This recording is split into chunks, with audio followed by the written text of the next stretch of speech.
Particelli, not only of the aviation division, but he was our community coordinator for years, and oh, we love him so much. So very excited to see him again and to hear about his new job. Not new anymore. Yeah, it's hard to believe.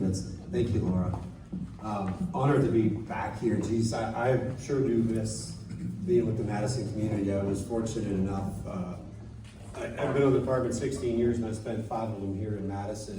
And while I was doing them, community affairs, I got to know everyone so well, and it's just that's the one thing I miss more than anything. But the dream one day was hopefully to go to the aviation unit with the police department, and I was fortunate enough to have that opportunity just a little over 4 years ago. So I tried to put a little thing on we'll see, and hopefully you can kind of see what's going on with a few of the things. But basically, a lot of questions, even when I was in community affairs here, and I'm sure you guys get these questions all the time now, but why are helicopters flying around my house? What's going on? They always think it's something horrific. And sometimes it is, sometimes it's just a missing or endangered individual. Sometimes it is, in fact, a bad guy. But it doesn't mean that it's not because they're in Madison, it's because that's where things ended, right? So we could have chased them from another county or from East Nashville or wherever, West Nashville, and then eventually it terminates here.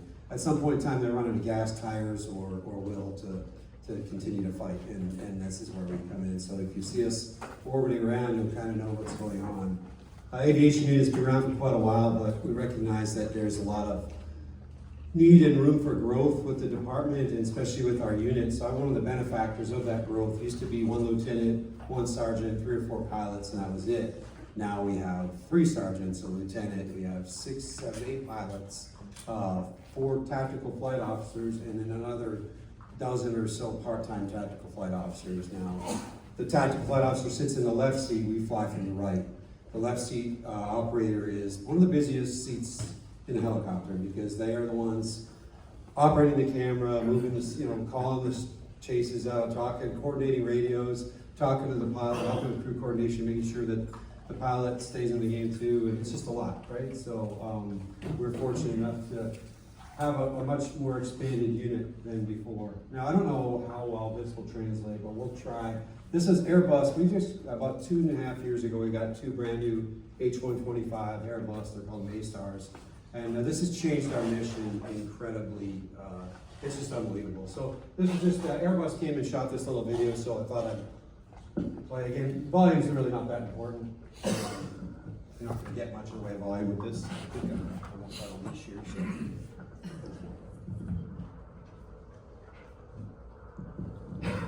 I'll just narrate. So here you have a helicopter flying in downtown Nashville.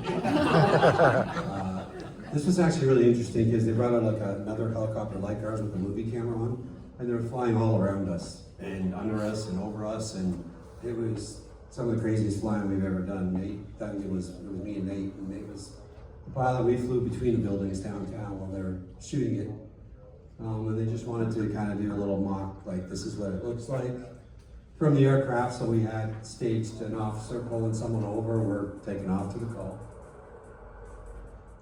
And this is, this is where we sit in the left seat. This is kind of what we're going to see from the actual aircraft. So this is why I was like, oh, this might be interesting to show as far as what our vantage point is from up there. Now, I will say that in this video, our flight profile is quite low. We generally don't need to fly that low anymore. Our camera, we can fly 3,000 to 4,000 feet and capture everything we need with our camera. But for optics for this is what Airbus wanted, so this is what we did. We definitely don't fly that low over cars, unless we have to. There was a time when we didn't have the fancy cameras, and sometimes just to let the bad guy know that, hey, you're not going anywhere, we would get low and over top of them, because then they wouldn't leave. They'd stay in that area and we'd get the ground units into them. Get a little more of the Nashville nightlife, so there's that. But it's just an incredible new tool. I'll talk about a few of the features here. Just talking about the capabilities of the mission, it's just changed radically. Again, it used to be just like someone in the left seat looking out the window and looking at the map. And Nate Carroll's experienced this with me, a lot over the years too. And it was a lot, right? And we fly these old helicopters with doors off, and you're looking out, you're trying to look at the map, and the pilot's orbiting, so the map's moving all the time, and you're trying to remember what street the person turned on. It was just crazy. Nowadays, we have overlay.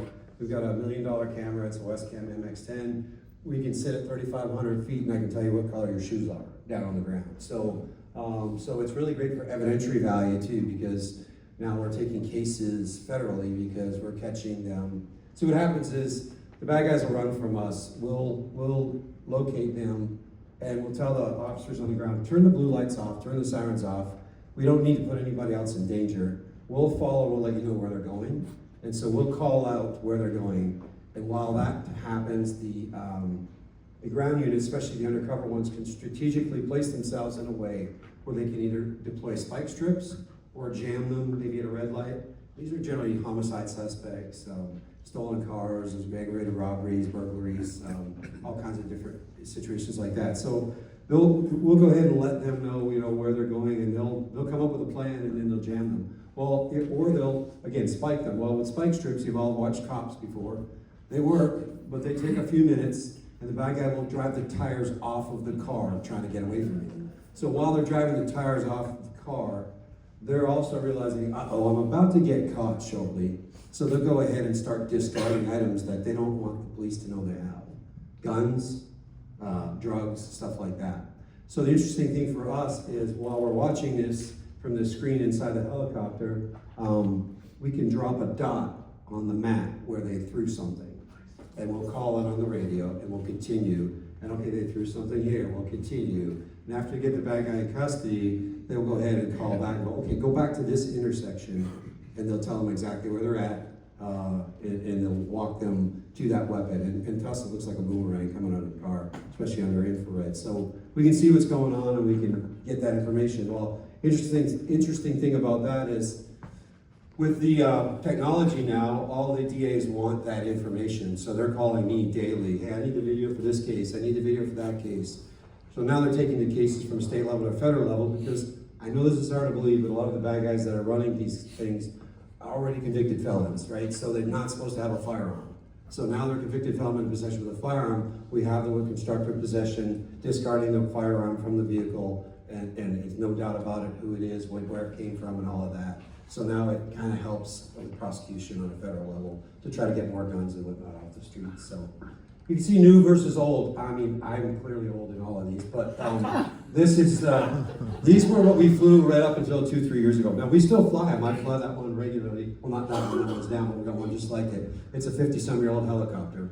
They're kind of like boats, airplanes, boats. They're all like, they could be old, but as long as they're very well maintained, they're safe. Well, we rip these things apart every few years, every few months, every 20 hours. There's inspections going all of the time. So while the aircraft and the airframe may be, that old, 50-some years old, it's got a ton of new parts on it. It's safe, and I fly it anywhere tomorrow, and I generally do.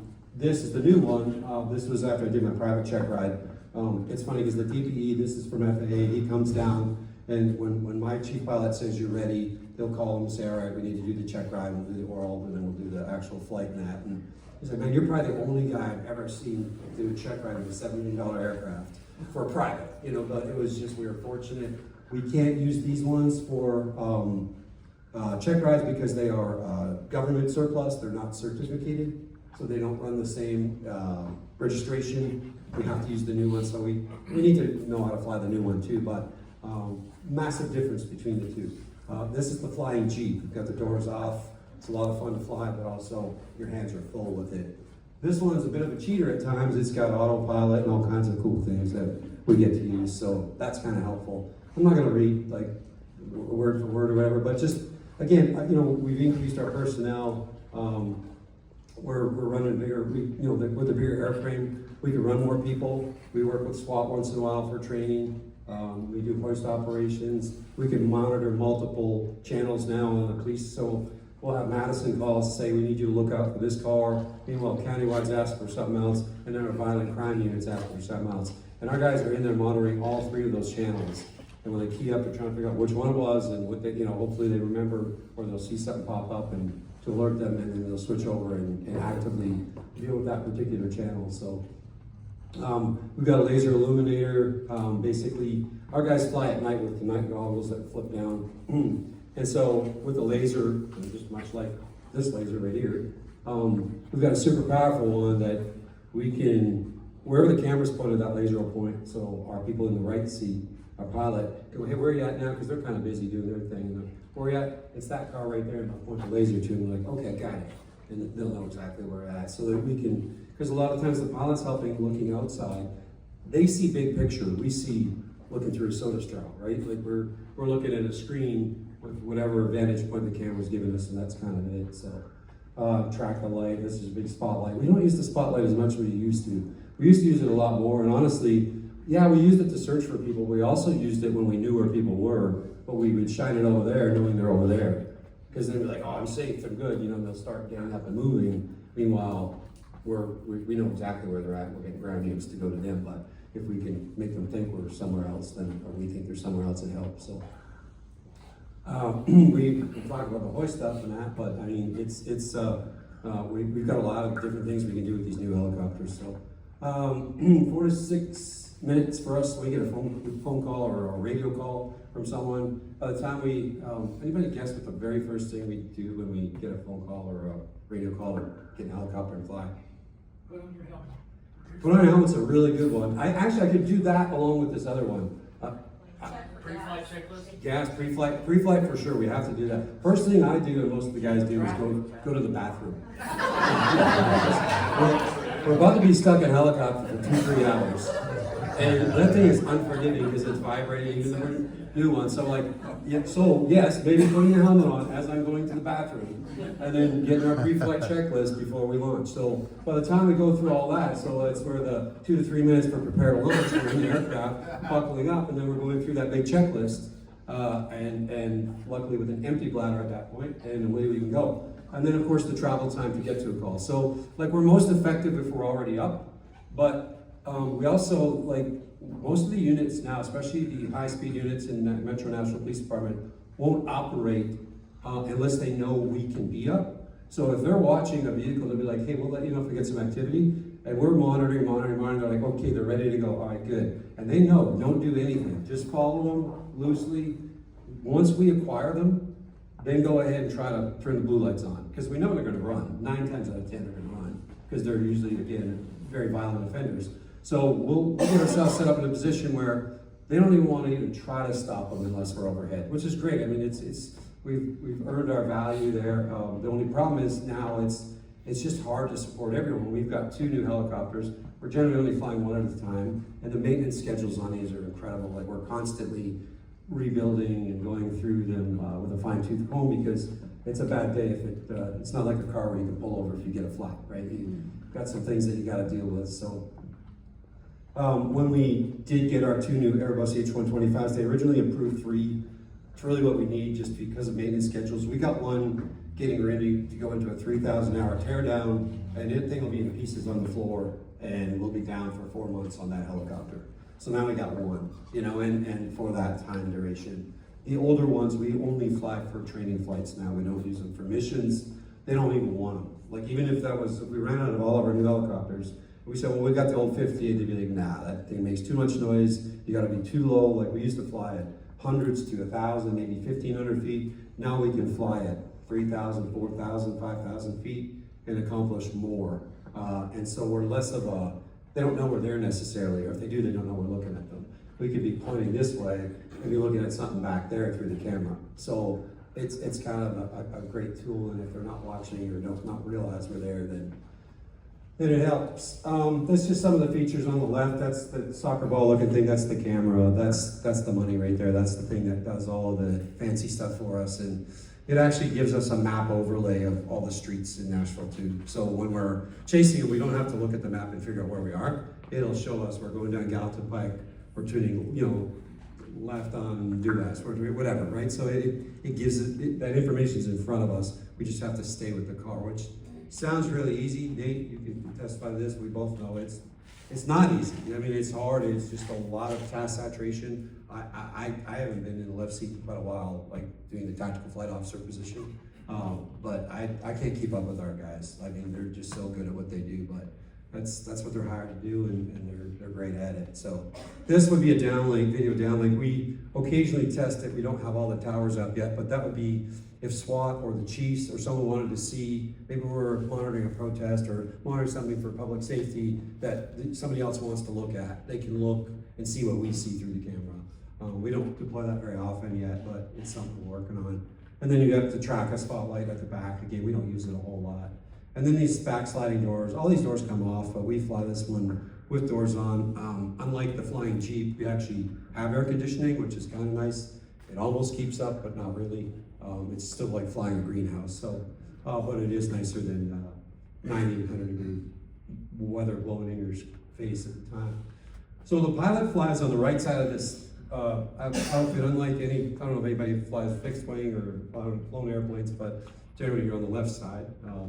And you know, your right side for pilot. That's all their avionics and information. As you can see, gazillion buttons and switches and whatnot. And then on the left side is where the tactical flight officer sits. Now you'll notice dual controls. All of our tactical flight officers can fly. They're not necessarily licensed yet, but they can fly it enough that if the pilot has a medical episode or bird strike or something, hopefully they can get it safely on the ground and be able to mitigate at least any horrific potential catastrophe from that. So, but that's the big screen that they're looking at. They're running the camera, and they've got everything they need at their fingertips to do a great job, and they do just amazing work, whatever. Again, capabilities, surveillance is incredible. From any altitude, we can do some great stuff with it. The camera system has changed. Again, that's the game changer for us. It gives us the ability to do so much, and it helps with noise abatement too. You know, you're not hearing us as often when we're at 3,500, 4,000 feet versus, you know, buzzing treetops at 1,000 feet or less. So, and when I'm giving these numbers, I'm not talking about from the ground. We all have like mean sea level, so like our hangar is like 400 feet. So when I say 1,000 feet, we're really at 600 feet above the ground. So, you know, there was times when we were literally 100, 200 foot off the ground in the old one, just making a bunch of noise, and that just upsets a lot of people. So, the reporting equipment, obviously, we're sharing that with everyone, and then just communications. The fact that we can monitor multiple channels, we don't miss much once we're up in the air, which is pretty darn good. And then this is kind of interesting. We intentionally had a hoist outfit set up on the helicopters, so we are able to conduct hoist operations. We've all trained up on it with some big companies that came in for a week, and then we're doing reoccurring training on a regular basis. It's high risk, very, very high risk. We'll drop a line down with a rescuer, you know, 100 foot, 120 foot, whatever. We actually almost, y'all remember recently the parachuter that unfortunately one perished. This is out of John Tune. They were flying, and the instructor got hung up in his rig.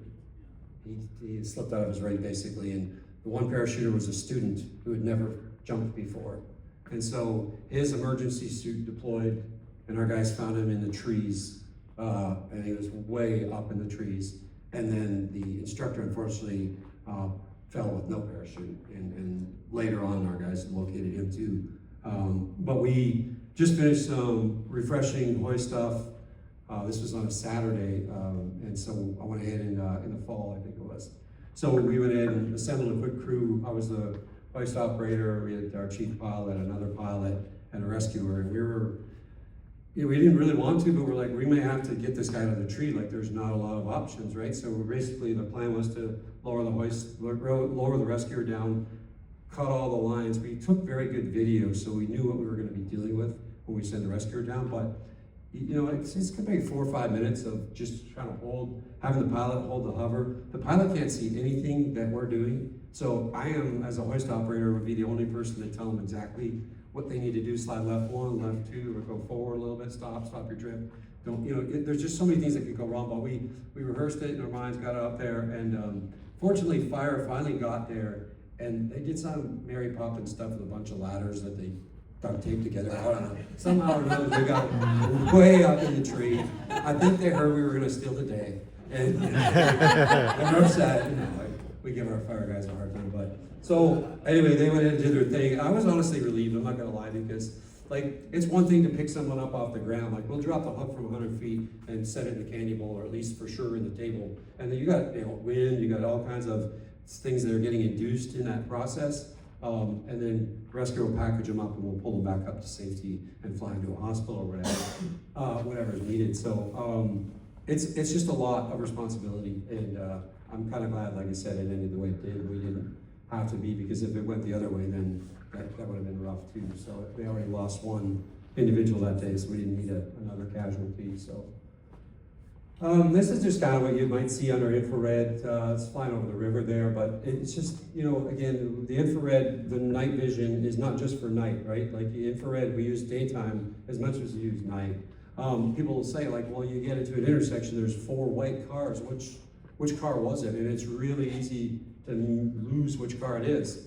One of the things that helps a lot is every car gives off kind of a different heat signature based on how long it's been on the road, that kind of thing. So the heat signature would show up differently, and it's kind of like to me, I look at like a fingerprint, right? Like I can see that hood's really dark because we're in black hot right now. So anything black or anything dark, hot is going to show up black, or we can go white hot. It just depends on whatever the conditions are that day and whatever makes most sense. And we'll follow that signature, And then again, when people start discarding things, you might not see them in day camera, but you're darn sure going to see them in infrared. So you'll also see their tires break apart because of the heat that those give off. So it's a lot going on with all that. This is just kind of like what you're going to see from the ground, right? This is why we're the force multiplier. Like we can get up there and we can cover what it would take multiple cars that we might not necessarily have available to cover some ground. So they're looking at this intersection right here, which on the day cam is this, and then of course under infrared is this. It's the same. That target house is right there, all of that, and that's what you see from the ground. So we just can see a whole lot more. So we can also tell ground units, like, hey, set a car up here, here, here, and here. Like we can tell them how to set up a perimeter and keep that person in that area.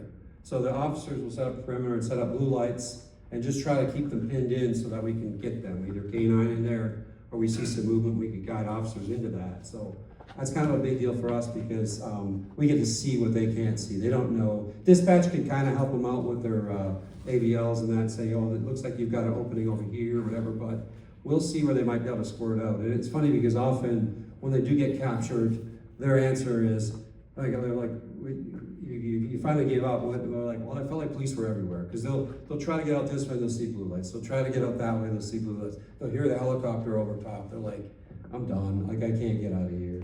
Or they'll hide somewhere. And we had one, again, I don't know that the video is going to do you any good, but I'll show you here in a minute. But this one I wanted to put on here because this is interesting. It's a lot of information, but this is what I want you to take away from that. This little red thing with 3 slashes through is a free app that you can get on your phone. It's called What 3 Words. This entire world is coordinated off in 3 meter by 3 meter squares, and each individual one is 3 words. So if I'm standing, I can try to pull it up on my phone, but wherever you are, and I encourage people just for your own personal, if you ever get in a situation, say you're at Opry Mills and there was an active shooter thing going on, and you're like, I gotta hide in the closet. And you're hiding in the closet, and then like, you don't know if it's over or not. And we've had this exact thing happen with Metro Police and that. And so you let them know, here are my what 3 words, and they will send police directly to you. So the app, again, it's actually it's red with 3 white slashes. And right now, where I'm standing, it's truck, origin, and jabs. But if I was to walk over here and redo it, it may or may not work because it depends on, it's not, I don't think I'm getting the signal that I want, but it will actually move on to, well, did you ever get that on yours, Nate? What 3 words? I'm just curious what you're sitting over there, see if you've got it up. See what it brings up. But the point being, so for us, how we use it obviously is I mentioned guys throwing out a gun or a knife or drugs or whatever. So the deal's done and the guy's caught. And did you get it? Yeah. What are your 3 words? It's went, movies, and quit. Yeah.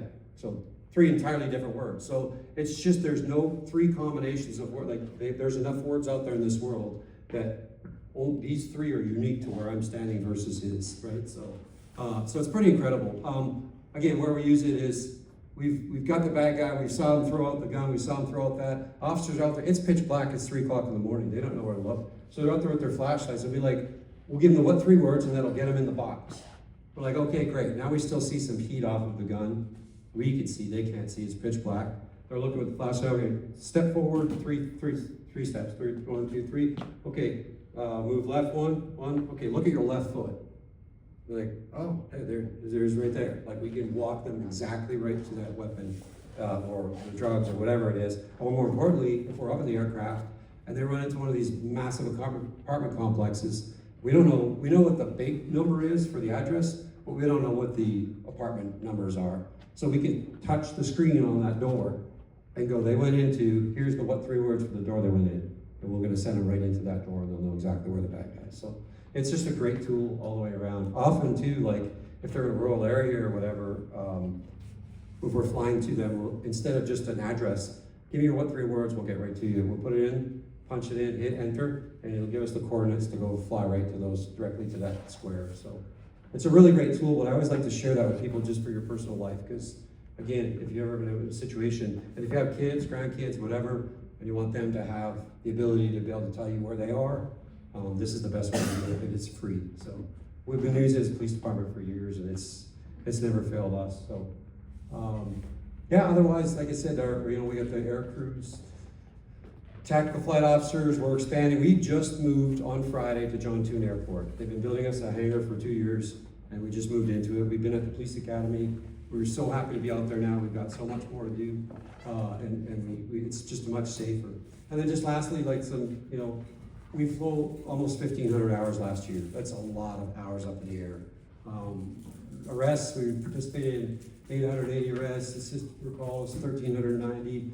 I think Madison, we had like 40 some here. Like we're just in the last Comstat thing I was looking at recently. But we assist everywhere. We do everything we can. Stolen vehicles recovered. We pretty much know 96% of the vehicles we get overhead, we're going to recover them because we've gotten there where we need to be. This is the last thing, and I don't think this is, I'm going to have to narrate this, but I'm going to show you what this looks like. One of our tactical flight officers, David Willover, he's kind of cool as a cucumber up there, and he's been asked, there's a violent, actually it was a sexual assault offender that was found, located, well, they were looking for him. He ran for police, and ended up, you're gonna look at, maybe, it may or may not play, maybe. Oh, let's try that. That would be more helpful than a laser. There's 2 trash cans right here.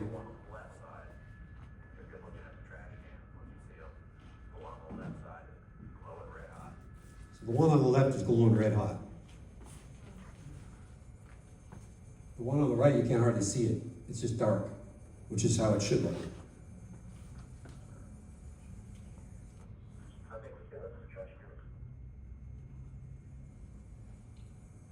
And out pops, like Jack in the Box, he pops out of the trash can.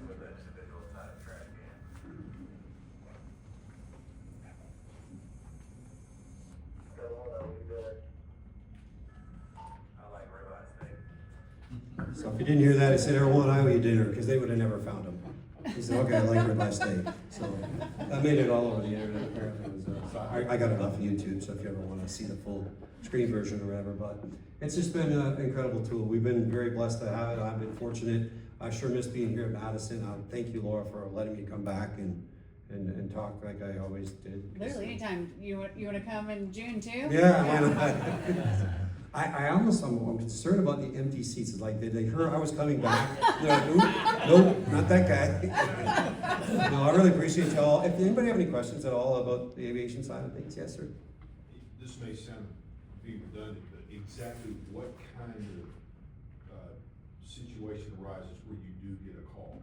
Yeah, so more often than not, it's going to be a stolen vehicle or a homicide suspect or some violent offender. Now, we may also get calls for a missing child, a dementia patient that's wandered off. So it's a little bit of everything, but it's usually, the bulk of our calls are the violent offenders. Anybody else? Y'all are never like up just patrolling, so to speak, in the air. Zach, I wish we could. We do a little bit. We do extra patrols, like if we get, you know, council folks or COCOs, whatever call it, say, we have these hot areas, we have problems in this area. When we're up, we'll do an extra patrol around that area, but we don't have much free time to just fly as much as we are, because we're so call centric now, that we have to conserve our hours on the aircraft so we don't burn them up. Because we've got almost 3,000 hours on the one aircraft already and over 2,000 on the other. Those are big numbers. Like, we call around other agencies and they're like, you flew how many hours? We're like, yeah, they want us, we're there 22 hours a day, 7 days a week. So we shut down between 3 and 5 a.m. and that's it. So yeah, unfortunately we don't fly around as much. Now our old one you'll see fly around a little more, but that's literally time building and learning how to be a better pilot so that you can fly the mission. So that's, yeah. I have two questions. Yes, sir. First of all, the Taste of Madison in September, Mhm. you might want to go and land next to where we are so people can see your helicopter. Secondly, we hear on the news about the helicopter and plane hitting each other. Yes. So what are you doing to keep out of airplane? Sure. Yeah, that was a very unfortunate incident where there was really poor communication, I think. I'm not to finger point at anybody, but, and when the instructions were given, they weren't acknowledged. Our air traffic controllers are great at helping us. They work with us a lot, so we're working on deconflicting all of the time. And more importantly, we're flying two in the cockpit generally, so, you know, we're both active crew members that are watching for potential collisions. So between that and, you know, the system should tell you whether there's aircraft nearby right in front of you if you miss the visual cues. At Taste of Madison, yeah, we used to do touch a truck all the time. I hadn't talked to Laura to find out what we're doing next with that, but because I know with Rivergate, I don't know where that's. MSUD. Oh, there you go. The old Fantastic. AMC movie theater, come on out. There you go. Your chopper. Yeah, I mean, And your helicopter. we can fly anywhere. Yeah. And let us know ahead of time. Right? I have to ask, we request them to come. Yeah, we always, Madison's always gotten a lot of love from us, especially since I've gone over, because this is a special place for me, so. Do you ever get called out of your district? Yeah, that's a great question. Mutual aid, we get a lot of mutual aid. We're the only helicopter around, like, other than THP and stuff like that. So if it's out of county, we ask THP to, you know, ask THP first, but if they're not available, which they're often not because they're covering the whole state, then we'll go ahead and assist, right? So, because inadvertently the criminals will, you know, go from Davidson back and forth, say Cheatham, Dixon, whatever. And so, and we've chased them to Alabama, we've chased them out of state, where we don't have the same lines that the officers have on the ground. If we can keep the bad guy quiet and we can help ground units, we'll figure out a way to communicate with the ground units, even if it's out of state, and we'll get them, you know, the help they need. So, absolutely. Yes, sir. How much, with the new airframe, how much time on station do you have compared to OH-58? So the 58, you know, you're good for maybe 2 hours. I can fly like 220, maybe 230, something like that.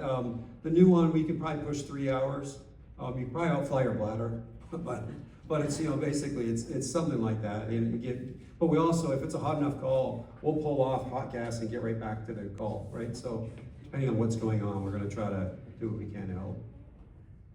What other counties, surrounding counties have helicopters?